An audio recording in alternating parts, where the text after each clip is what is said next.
তবে কথাটি তোমাকে বলি, এই যে 50,000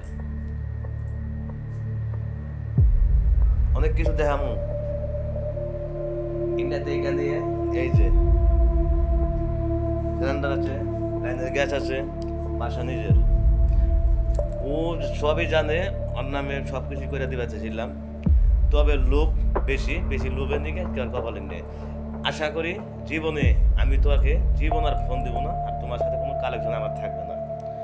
আচ্ছা, তোমার বুদ্ধিতে আমি ঘরের বউ কিন্তু ছাইড়া দিছি, তালাকনামা দিছি, কারণ তুমি যদি করাইছো, তুমি যদি সব কিছু এটা।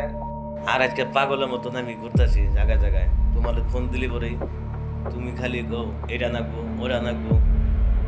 কারণ হলে কি, যার বর্তমানে কেউ নাই তার মধ্যে আল্লাহ আছে। এখন আমি আল্লাহ ভরসা, আমি আর কেউ দ্বিতীয় ভরসা করি না। আজকের পরের থেকে আমি তোমার সাথে কোনো কালেকশন নাই। আমি নাম বলবো না, যার পূজা তো গায়ে ঠিকই বুঝে নেবেন।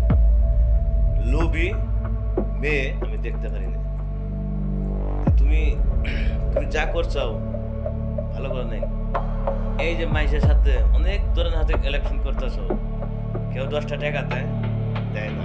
টাকা চাও ঠিকই, আমি অনেক কিছু জানি, টাকা চাও আমার টাকা দেয় না। দেয় না কিছু নাকি তোমার ব্যবহার করবো, তোমাকেও টাকা দেবো না, এটা কথাটা মনে রাখবো। আর আমি ঠিকই তোমারে হাজার হাজার টাকা দিচ্ছি, নিজেও বাজার করে দিয়েছি। এটা সাক্ষী প্রমাণ, অনেক মাইসে জানে, তোমাকে এলাকার বাজারের মাইসেও জানে আমি তোমার বাজার করে দিয়েছি, এবং তোমার অফিসের লোকেও জানে আমি তোমার স্বামী। তুমি এখানে আমার হাতে 2 নাম্বারই করতেছো, তুমি 2 নাম্বারই করো, আল্লাহ তোমার সার দেবে না। তুমি আর তার আজকে আমার ক্ষমা করে দেবেন ভাই, সেলিম ভাই আমার ক্ষমা করে দেবেন। তুমি আর তার ছোট বোন আমার, আপনি আমাকে ক্ষমা করে দিন। আমার সাথে আর সাথে আমার সাথে কোনো সম্পর্ক হবে না। ও যদি আমার পায়ে ধরে করে তাও যাবো না হতে। ও আমার জীবন মতন অন্ধকার করে দিল না, ও অন্ধকারই থাকবো, জীবনের সুখ শান্তি পাইবো না, আর আমি আর জীবনে নিয়ে খাবো না। একবারে 100-র উপরে লেখা আছে, আমি আর নিয়ে চলবো না। আমার চাষিতে মানা করে দিচ্ছে, আজকে সৃষ্টি গেছিলাম, মানা করে দিচ্ছে।